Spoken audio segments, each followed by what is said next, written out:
బొగ్గు స్కామ్ పై సమాధానం చెప్పే ధైర్యం లేక ప్రభుత్వం కేసుల పేరుతో నోటీసులు ఇస్తోందని హరీష్ రావు అన్నారు.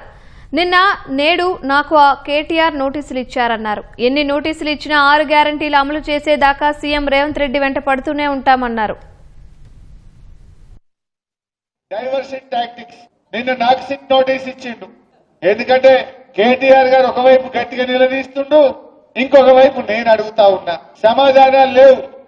నీ బొగ్గు కుంభకోణంలో నీ బామ్మర్దికే నువ్వు సాయం చేసినావు, నీ సంగతి ఏంటంటే దాని మీద సమాధానం లేదు. సిట్ నోటీసులు పంపుతుండే ఇక ప్రేమలేఖలు. భయపడతాం అనుకుంటున్నావా? నువ్వు ఎన్ని నోటీసులు ఇచ్చినా బిడ్డ నిన్ను ప్రశ్నిస్తూనే ఉంటాం.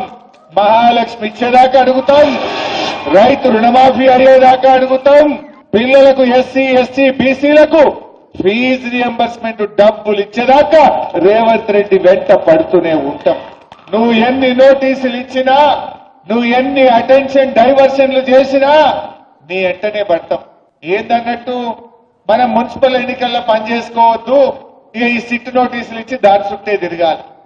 నీ బామ్మర్ది బొగ్గు కుంభకోణం బయటకు రావద్దు, ఈ సిట్ నోటీసుల మీద డైవర్షన్ పాలిటిక్స్ చేయాలి.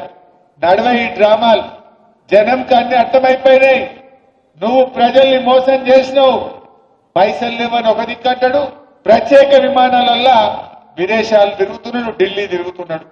ఈయన ఫుట్బాల్ ఆడడానికి స్టేడియంలు కట్టుకుంటున్నాడు.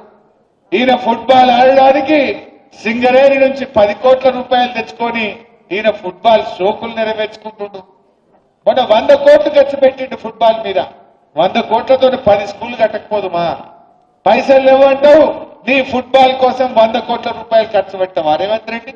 కోసం ఖర్చు పెట్టవా రేవంత్ రెడ్డి? మనం చూస్తలేమా?